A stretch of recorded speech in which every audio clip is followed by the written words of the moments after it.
오늘 300페이지가 넘는 PPT지만 뭐 계속 관통하는 메시지는 기초와 심리예요, 심리. 그런 걸로 위해서는 이런 구조화된 것들을 좀 알아야 된다는 얘기고, 아이디어를. 이것도 마찬가지로 블로그도 알아야지 3달이면은 뭐 방문자 100명은 최소한 나온다는 얘기고요. 근데 이분 안에서도 차이가 있죠. 블로그 1기였던 분인데 3만 명, 13만 명. 같은 강의를 듣고서도. 물론 콘텐츠의 차이는 좀 있었어요. 이분 앞부분은 재테크가 콘텐츠였고 뒷부분은 맛집이 콘텐츠였거든요. 아무래도 맛집이 좀 더 포지션이 크죠. 그런 것들. 하지만 이런 강의를 안 들었다.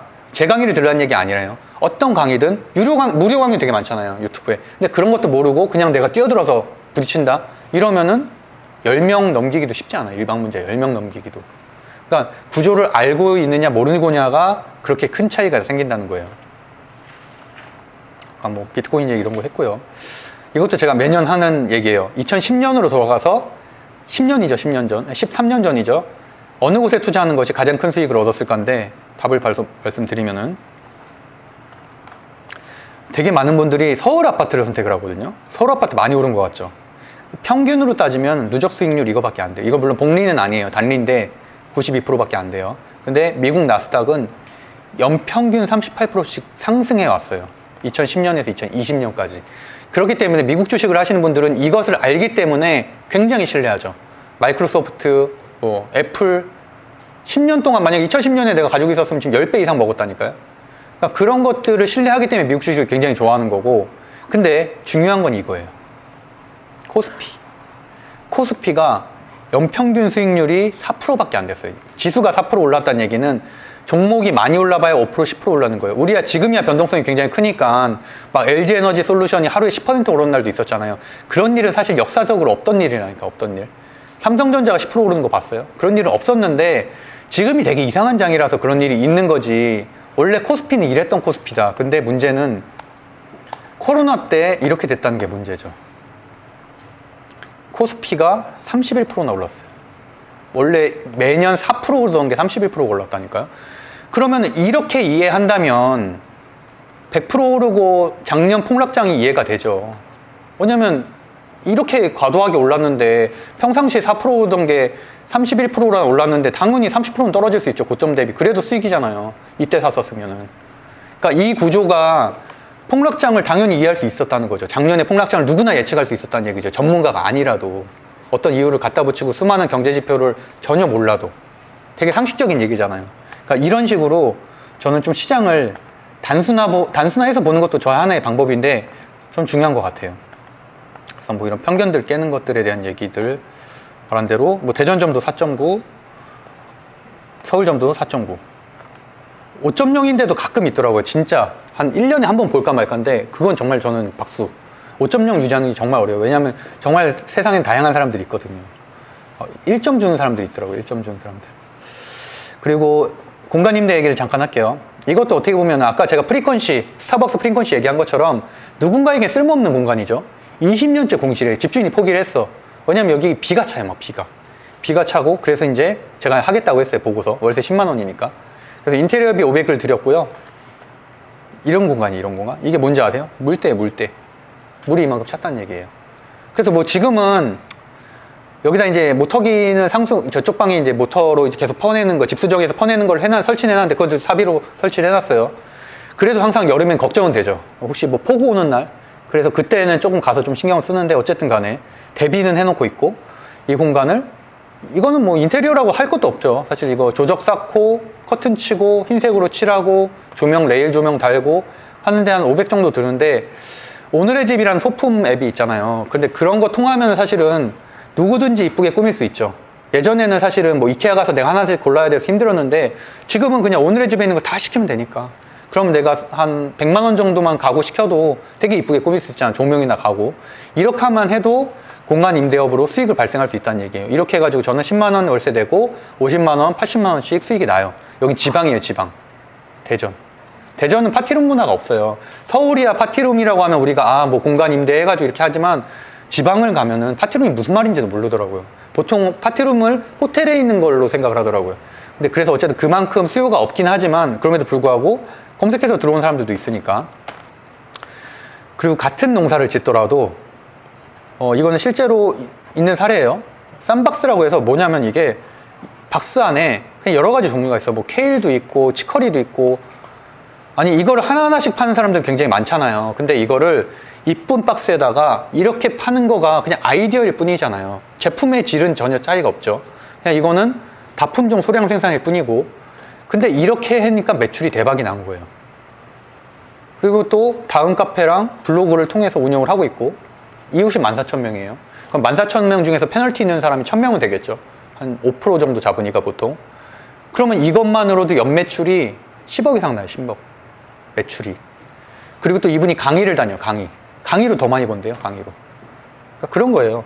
그러니까 같은 거를 봐도 내가 경험을, 그러니까 이 사람이 무슨 갑자기 어디에서 불현듯이 아이디어가 뛰어나서 한 게 아니겠죠. 우연히 어디서 봤겠죠. 우연히 어디에서 패키징한 걸 봤는데, 또는 실제로 이거를 어떤 사람이 딴 사람이 운영하고 있을 수도 있고요. 그거를 본인이 그냥 가져왔을 뿐이에요. 가져와서 포장해가지고 택배 배송했는데 대박이 난 거예요.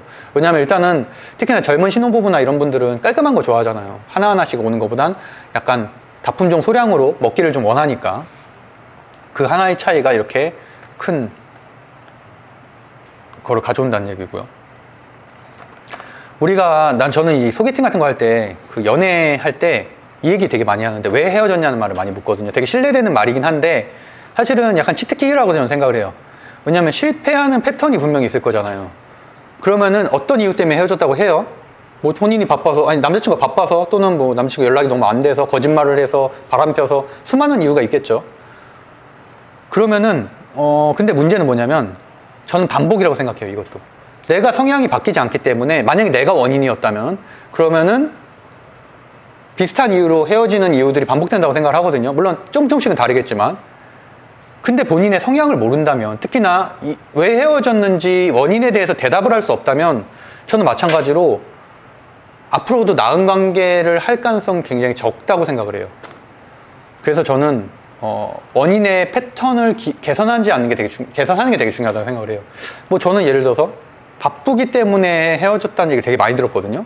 그럼 만약에 제가 이걸 안 반복하려면 안 바빠야죠. 방법이 없잖아요. 아니면 이거를 이해할 수 있는 사람을 만나거나, 둘 중에 하나밖에 없는 거잖아요. 계속 같은 패턴이니까. 그래서 마찬가지다. 재테크도 마찬가지다. 뭐 꾸준하면 뭐 말할 것도 없는 거고요. 자기 효능감도 마찬가지고요. 치리법칙 잠깐 얘기할게요. 보통은 이 복리 수익률 계산표가 굉장히 우리에게 희망을 주는 거라고 생각을 하는데, 저는 반대라고 생각해요. 1년이에요, 1년. 1년에 4% 많이 주는 거죠. 지금 4%인데도 거의 없어요. 이제 한 2%, 3% 떨어졌어요. 예금, 적금이 4% 준다고 할게요. 그러면은 내가 1,000만 원을 맡기면은 2,000만 원이 되려면은 18년이 걸려요. 2,000만 원이 되려면. 1,000만 원 맡겨서 예금으로 18년이 되려면. 저는 뭔가 싶어요. 이렇게 해가지고 돈을 언제 버냐고 도대체. 내가 한 100억 있으면 괜찮다니까요. 100억 있는데 18년 지났는데 200억이면 괜찮죠. 근데 문제는 우리는 1,000만 원, 2,000만 원, 5,000만 원 가지고 10년 지나가지고 18년 지나서 2배 되면 무슨 의미가 있냐고요. 지금 그러니까 물가 상승률만도 못 하잖아요. 그렇기 때문에 최소한 1년에 10% 이상 나는 수익이 나는 재테크를 해야 된다는 거죠. 뭐 경매가 될 수도 있고, 주식이 될 수도 있고, 어떤 창업이 될 수도 있고. 근데 주식으로 전 반대로, 주식으로 4% 내기는 어렵지 않다고 보거든요. 아까 말한 대로 나스닥이 상승하는 날만 뭐 짧게 단타를 하더라도 하루에 4%는 어렵지 않다고 생각을 해요. 그러면은 1년 6개월, 18개월인 1년 6개월이면 2배가 되는 거예요. 그런 차이라고 전 봐요. 물론 하락장 때나 이럴 때는 하면 안 되겠지만, 어느 정도 지수나 이런 것들을 내가 스스로 판단할 수 있는 능력이 되고, 우상향한다는, 또는 전문가들이, 내가 잘 못할 때는 전문가들이 이런 이유로 인해서 앞으로 올해는 지속적으로 상승을 할 거예요 라고 말을 했다면, 그걸 내가 신뢰를 한다면 적극적으로 투자를 할 수 있다는 얘기죠.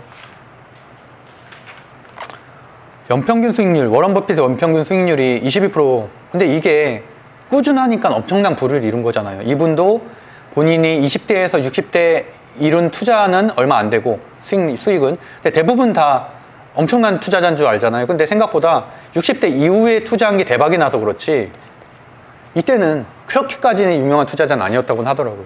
그 책도 아까 돈의 심리학에 나오더라고요. 그 내용도. 그래서 어쨌든 꾸준한 게 되게 중요하다. 지금 일일비 하지 말고 평생 하는 거기 때문에, 특히나 주식은.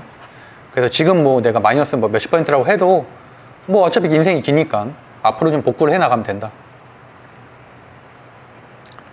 그래서 효율성 있게 공부하는 거에 대한 내용들도 아까 좀 얘기를 했었고요. 재테크 사례, 그래서 뭐 실행 되게 중요하다고 말씀드리고 있는데, 아까 말한 대로 3개월 만에 블로그 2기였던 분이 인플루언서 선정된 분도 있어요. 블로그 인플루언서가 뭐냐면 네이버에 치면 바로 나오는 것들인데, 이거가 좋은 점은 뭐라고 해야 되나요? C2C인가? C2C라고 하나요? 그 클릭당 과금, 아니, C2P. 맞나요?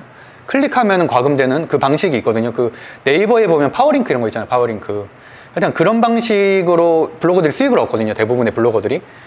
이제 그런 것들을 애드포스트라고 보통 표현을 하는데, 뭐, 아니, 구글의 애드센스라든지, 이런 걸로 그러니까 블로그를 운영하는 사람들이 많아요. 그 이유 때문에. 근데 블로그 인플루언서 선정이 되면 10배 정도 돼요, 10배. 그러니까 예를 들어서, 그 전에 내가 1000명이 들었어도 블로그 인플루언서가 아니었으면 한 달에 한 10만원 벌었다면은, 이걸만 100만원 정도 벌어요. 그래서 이것도 막 인플루언서 되려고 되게 노력을 하는데, 3개월 만에 된 분도 있어요, 3개월 만에. 그러니까 이분이 열심히 한 거죠. 왜냐면 제 블로그 강의를 들었다고 해서 다 그렇게 된 건 아니니까. 분명히 이분이 특화적으로 이분을 맛집을 썼었는데, 어쨌든 그렇게 해서 빨리 된 거죠. 이런 것들도 있고. 그 다음에 아까 말한 대로 의사인데 전자책 판매를 하는 거예요. 제가 맨 처음에 이해를 못 했거든요. 아니, 뭐 그래도 한 달에 7, 800 버는데 왜 전자책 판매를 하고 있지라고 했는데, 그래도 본인은 전자책 판매로 한 달에 2, 300씩 들어오는 게 너무 좋대요. 그래서 그분은 아마존 구매 대행 방법으로 쿠몽에다 올려서 수익을 얻고 있거든요. 그리고 주식이 뭐 주식 데이 트레이딩 같은 거 하는 분들도 있고, 그다음에 저희 경매 강사 8기 때부터 경매 강사 하시는 분도 군호님이라는 분인데, 그분도 3건 정도 지금은 더 받았겠네요. 그 당시에 3건 정도 경매나 잘 했었으니까. 시세 차익 이미 그 당시에 5천만 원 얻었고, 또 월세 흐름 만들어 놔가지고 월세 또 받는 것도 있었고. 그러니까 중요한 거는 다 직장인이잖아, 다 직장인이고, 같은 재테크 강의를 들었어도 누구는 이렇게 실행에 옮기고 누구는 안 하고, 이게 차이죠. 또 최근에 만난 분인데, 이분은 회사 다니면서 경매 낙찰도 했고 에어비앤비 2달 만에 슈퍼호스트 돼가지고 지금 현재 운영하고 있고요. 그 인천공항 쪽에서 운영을 하고 있어요. 그러니까 방법은 많다는 얘기예요. 뭐 다들 뭐 이거 그분이 운영하는 거거든요. 이런 식으로 벌써 슈퍼호스트 2달 만에. 그래서 한 30몇만 원 받는다고 하더라고요. 방 좀 꾸민 다음에. 여기도 이분이 오피스텔이에요, 오피스텔. 그래서 중요한 거는 일단 우리가 공부를 하고 있잖아요. 재테크 공부를. 오늘 시작하시는 분들도 있고, 전혀 늦지 않았고, 20대, 30대 전혀 늦지 않았다고. 왜냐하면 5, 60대 시작하시는 분들도 많기 때문에. 특히나 경매 같은 경우는 우리가 30대 경매를 한번 경험하는 거 되게 중요하다고 생각을 해요. 그러면은 내가 40대, 50대 자본 초기에 점핑을 할 수 있는 그런 수단을 하나 아는 거니까. 정말 단순한 거죠. 경매라는 거는 한 3번 유찰되면 반값에 사는 거잖아요. 법원마다 다르죠. 수원 같은 데는 30%씩 떨어져요, 한 번에. 서울은 20%고, 제주도도 30%고, 이런 데는 2번만 유찰돼도 거의 45% 싸게 사는 거예요. 그러면은 아무리 내가, 이상한 물건만 아니면 45% 싸게 팔고, 감정가보다, 물론 감정가가 일반적으로는 좀 시세보다 고평가되어 있긴 한데, 어쨌든 45% 싸게 샀다는 얘기는 80% 정도 가격에 급매로 내놓으면은 웬만하면 다 팔려요, 웬만하면. 근데 안 해봤으면서, 뭐 상가 공실 오래되면 어떡해요. 아니, 상가 공실이 하루에 임대료가 20만원짜리라고 칠게요. 내가 1억 주고 샀어요, 상가를. 그러니까 2억짜리 상가를 1억에 낙찰받았다고 칠게요. 근데 여기 월세가 한 달에 뭐 2억이면은 한 보통 5%가 평균이니까 5, 4, 20. 아니다. 5, 4, 5, 20. 10만원인가요? 아닌데? 100만원, 100만원. 이게 보통 오피스텔 기본적으로 한 3, 4% 정도 되는 게 평균이거든요. 세금 제외하면 3% 정도. 이게 적은 게 아니에요. 오피스텔 투자하는 분들 대부분 이 정도밖에 수익이 안 나요. 그러면은 3%라고 잡으면 한 60만 원 되겠네요. 저 사는 데가 그렇거든요. 저 사는 데가 아까 말한 데가 2억 1천인데 제가 지금 75만 원 내고 있으니까 주차비는 뭐 그 사람 건 아니잖아요. 그러면 한 수익이 3.5% 정도 되겠네요. 세금 내고 나면 3% 정도 되겠고. 그러니까 어쨌든 60만 원을 버는 거잖아요. 그러면은 내가 어쨌든 1억 싸게 산 거잖아요. 1억 싸게. 보수적으로 잡아도 한 7, 8천 싸게 산 건데 60만 원짜리 1년 공실될 게 겁난대요. 600만 원밖에 손해 안 보는 건데. 근데 나는 7천만 원이나 싸게 샀잖아요. 그러니까 그런 게 저는 조금 이해가 안 가는 부분들이에요. 특히나 상가나 토지를 겁내는 분들이 이런 이유 때문에 언제 팔릴지 모르니까. 근데 물론 장단점이 있죠. 빨리 황금성이 있는 아파트나 빌라는 금방 나가는 대신에 그 대신에 수익률이 적고, 그 대신에 상가나 이런 것들은 유찰도 많이 되고, 그냥 사람들이 기본적으로 관심이 좀 적으니까 토지 같은 경우는, 산 같은 경우는 유찰 4-5번 되는 것들도 많거든요. 그런 것들을 싸게 사서 적정한 가격에 팔면, 고가도 아니더라도, 고점도 아니더라도 적정한 가격에 팔면 아무리 그래도 아파트나 이런 것보다는 수익률이 크다. 하여튼 그것도 여러 개, 그러니까 예를 들어서 내가 자산이 이만큼 있으면, 여러 포트폴리오, 그러니까 경매 자산이 이만큼 있으면, 이거는 뭐 빌라로 수익을 내고, 단타로 수익을 내고, 이거는 뭐 재개발 물건으로 수익을 내고, 이건 상가로 수익을 내고, 이런 식으로 좀 다변화하는 게 전 중요하다고 생각을 하거든요. 왜냐면 빌라만 고집하거나 아파트만 고집하는 분들도 있더라고요. 물론 그렇게 해서 항상 수익을 내면 좋은데, 글쎄요, 그게 논리적으로 말이 안 된다고 생각해요. 그렇게 하면은 경매로 돈을 못 벌 사람이 어디 있어요, 세상에. 근데 실제로 안 그런 사람들도 많으니까. 그러니까 실제로 아내를 까보면은 유튜브 콘텐츠에는 자극적으로 많이 만들지만 그렇지 않은 부분도 많더라.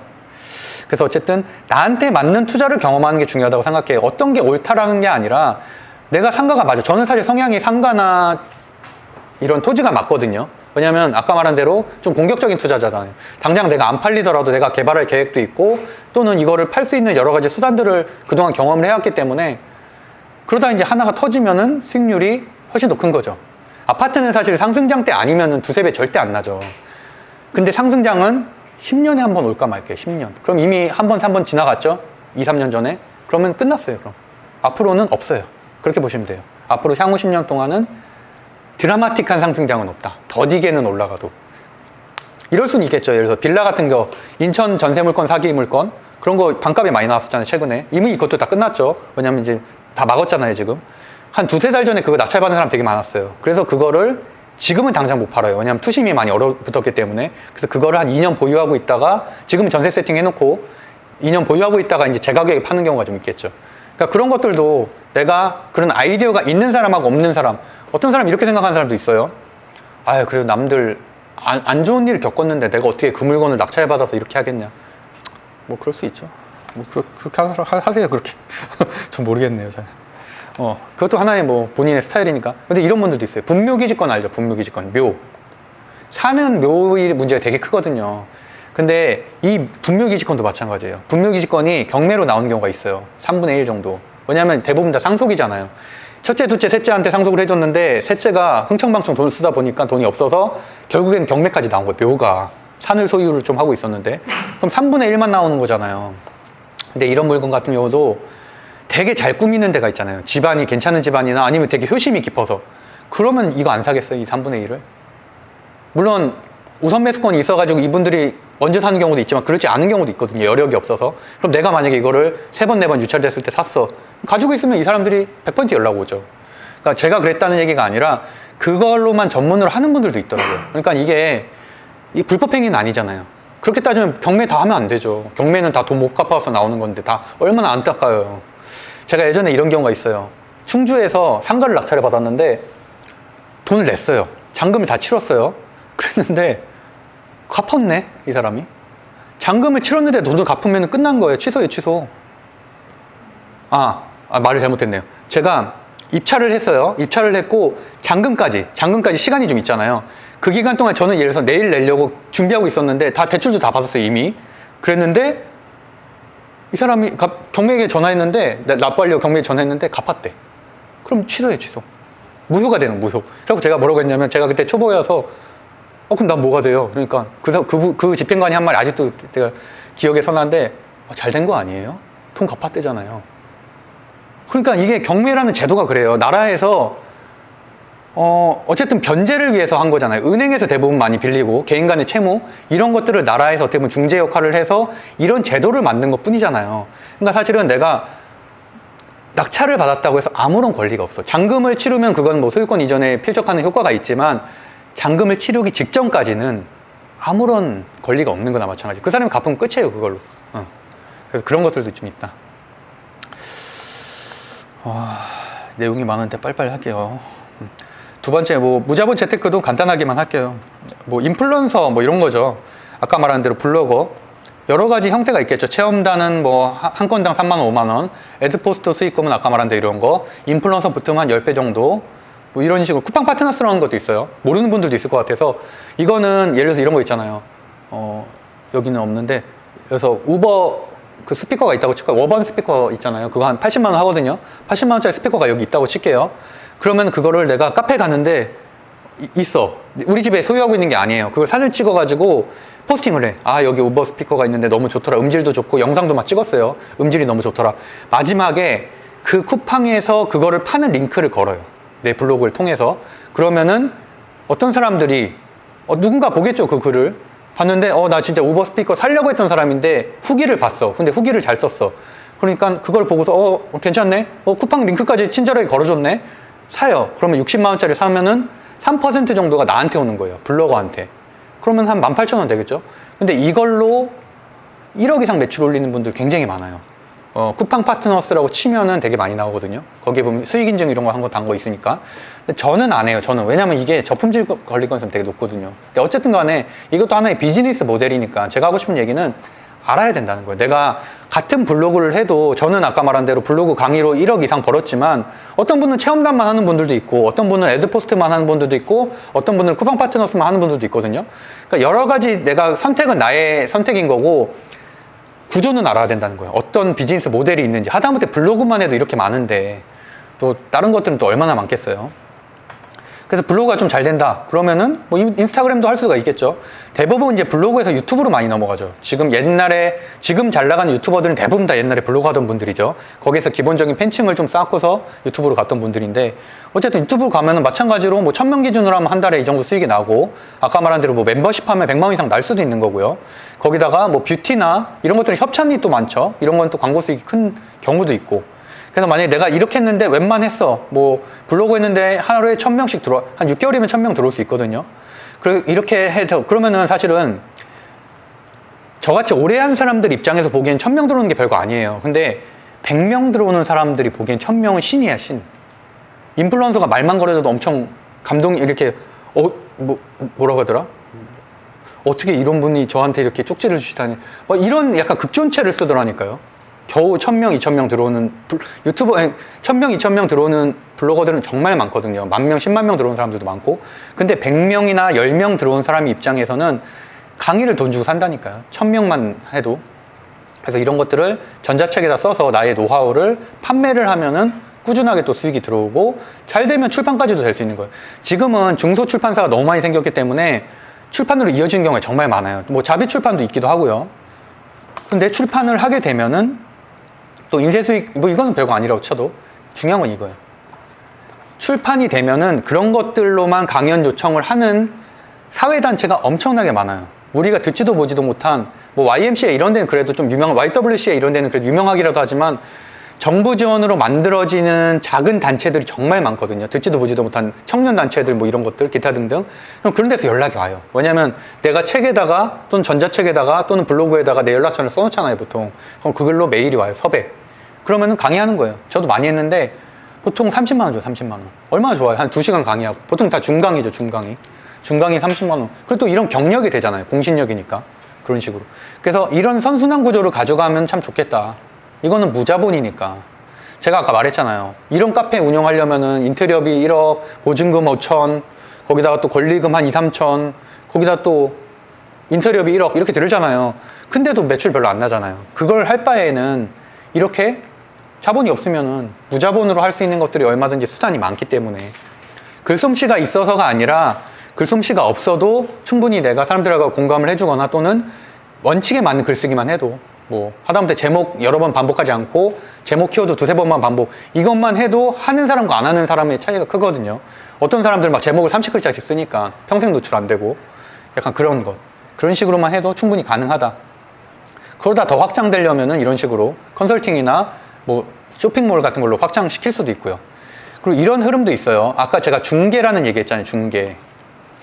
이분은 뭐냐면 같은 블로그를 해도 실제 사례인데 이 사람은 매달 블로그로 1000만 원을 번대요. 순수익을. 그래서 저는 여기서 뭔 소리야 이랬는데 보니까 이거예요. 포스팅을 했겠죠. 뭐 일반부자 1000명. 되게 흔한 블로거 중에 한 명이에요. 근데 여기서부터 이제 이 사람이 전략을 잘 세운 거예요. 요새 오픈 채팅방으로 모객을 많이 하거든요. 카카오톡 방에. 그래서 그 오픈 채팅방에 저도 방 하나 들어가 있는데 뭐 들어가냐면 루피 짤방이라고 있어요. 루피 짤방. 루피를 좋아해서 요새는 이제 오픈 채팅방에 수많은 것들이 있더라고요. 수많은 취미 모임, 수많은 지역 모임 또는 이런 재테크, 주식, 블로그, 기타 등등 엄청나게 많은데 이걸로 모객을 해서 한 기수에 10명씩 모객을 했네. 근데 어떻게 했냐면 이 사람이 그래도 블로그를 조금 할 줄 알잖아요. 강사니까. 그러니까 이 사람이 챌린지를 해. 30일 포스팅 하면은, 예를 들어서 10만 원을 내요. 30일 포스팅을 하면 10만 원 돌려줘요. 다 성공하면. 그리고 내가 매일매일 피드백을 해줘. 이 사람이 글 30개 쓰잖아요. 그러면은, 아, 이 글은 뭐가 좀 아쉽네요. 이 사진은 좀 아쉽네요. 뭐, 동영상이 첨부가 안 됐네요. 저도 얼마든지 피드백 할 수 있거든요. 그런 식으로 어쨌든 응대를 해줘서, 근데 실제로 저도 챌린지를 많이 운영을 해봤지만, 성공 확률이 3, 40%밖에 안 돼요. 3, 40%밖에. 왜냐면, 30 포스팅을 한다는 게 정말 어려운 일이거든. 저 30%도 안 될 것 같은데, 저는. 그렇게 따지면은, 나머지 포기한 사람들의 돈 다 내 거 아니에요. 근데 그 사람들도 얻는 거 분명히 있죠. 10만 원을 지불했지만 나한테 그만큼 피드백을 들었고 강의를 들었고, 그래서 어쨌든 그런 식으로 했는데, 특히나 첫 번째 기수 때는 돈을 안 받았대요. 왜냐면 리뷰를 생산하기 위해서. 크몽이나 이런 데들도 리뷰가 너무 중요하잖아요. 크몽, 타링 이런 모든 온라인 플랫폼들은 다 리뷰 중심으로 상위 노출이 되기 때문에 이것도 마찬가지죠. 그 사람들의 이웃들이 최소한 10명은 될 거 아니에요. 10명, 100명은 되니까 그 이웃들한테 이 사람이 이 블로그 강사가 있다는 게 또 홍보가 되는 거잖아요. 홍보가. 그리고 그런 리뷰들을 또 캡처해가지고 또 나의 후기로 쓰기도 하고, 그런 것들이 굉장히 신뢰감을 얻는 행위잖아요. 그런 식으로 해서 1기, 2기, 3기 점점 늘려가는 거예요. 4기는 20만 원 받았는데 5기 때는 30만 원 받았고 100만 원 받은 기수도 있었대요. 나중에는. 그렇게 하니까 물론 이 비즈니스가 계속 지속적이진 않죠. 당연히 트렌드가 바뀌기도 하고, 그 대신에 이거를 똑같이 유튜브 비즈니스로 바꿀 수도 있고 인스타그램 비즈니스로 바꿀 수 있다는 게 중요한 거예요. 그렇게 해서 진짜 나는 돈 10원도 안 들이고 이렇게 벌어갈 수가 있다는 거죠. 그러니까 저는 이 비즈니스 모델을 굉장히 잘 짰다고 생각을 해요. 누구나 할 수 있는 것들이고, 조금만 사람을 관리할 수 있으면은.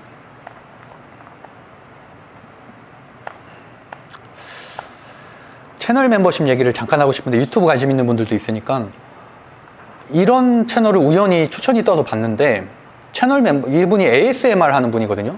좀 되게 웃기더라고요. 얼굴 안 나와요. 얼굴 안 나오고, 뭐 카페에서 이상한 짓 많이 하는데 웃겨요, 되게. 저도 보고 되게 웃었는데 990원 밖에 안 해, 월. 990원이면 유튜브에서 한 20% 떠가니까 실제로 한 700원밖에 안 들어오거든요. 근데 이분이 10만 명이잖아요. 10만 명 구독자가 10만 명이 넘나? 하여튼 10만 명이 아마 넘을걸요? 10몇만 명인데 그래도 990원이니까 부담이 없잖아요. 그러니까 저는 한 10,000명은 구독할 거라고 생각을 하거든요. 왜냐하면 조회수가 이렇게 300만씩 나올 정도면은 충분히 10,000명 이상 구독할 거라고 생각하는데, 그러면은 700원 월이니까 700원 더하기 10,000명이면 얼마죠? 700만 원이네요. 순수익 700만 원. 거기다 또 뭐 이런 PPL도 들어오겠죠, 당연히. 그러면은 이 사람은 어쨌든, 물론 이 사람이 하는 노력도 있겠지만 부담 없는 방식으로 해서 이렇게 돈을 많이 버는 분들도 있고, 아니면 아예 고급화 전략으로 좀 로열티가 높은 사람들한테는 한 12만 원, 그 다음 단계 한 6만 원 이런 식으로 받는 사람들도 있고, 저도 지금 최고 등급은 12만 원이거든요. 그러니까 이거는 전략하기에 따른 거죠. 콘텐츠에 따라 다른 거고. 근데 그만큼 내가 값어치 있는, 또는 내가 하다못해 브이로그를 찍어도 비공개 영상 이런 거 궁금하면 사람들이 멤버십을 가는 경우가 있으니까. 그러니까 제가 여기서 말씀드린 건 아까 말한 대로 10만 명을 채우려고 하지 말고 10,000명 중에서, 구독자 10,000명 중에서 한 2,000명이나 1,000명 정도만 확보할 생각을 해라. 10% 확보하는 건 어려운 일은 아니니까. 아까 말한 대로 이렇게 강의를 하는 분들이 있어요. 이분이 경매 강사님이고 다 직장인이거든요. 직장인. 뒤에 분들도 다 아파트 강의, 뭐 재개발 강의 이런 거 하시는 분들인데, 저는 누구든지 상관없다고 생각을 해요. 왜냐하면 본인의 지식이나 경험이 예를 들어서 경매 한 번밖에 낙찰 안 됐는데 한 번 낙찰받은 강의하면 되는 거죠. 그 대신에 좀 적게 받고, 예를 들어서 한 10번 낙찰받은 사람이 한 5만 원 받는다면 이분은 10,000원이나 2만 원 받으면 되죠. 그래도 어디에요, 이게. 10명만 오면 10만 원이잖아요. 그러니까 누구든지 저는 연락 주시면은 저랑 미팅을 해서, 제가 설득을 되게 잘하거든요. 그래서 결국엔 강의했거든요. 근데 강의하고 나니까 그 다음에 자신감이 생겨갖고 강의 그 다음부터 많이 하시더라고요. 이런 저런 곳에서. 그럼 근데 제 입장에서도 도움이 되고 그분한테도 도움이 되는 거고, 그런 식으로. 그래서 좀 용기를 내면 좋겠다.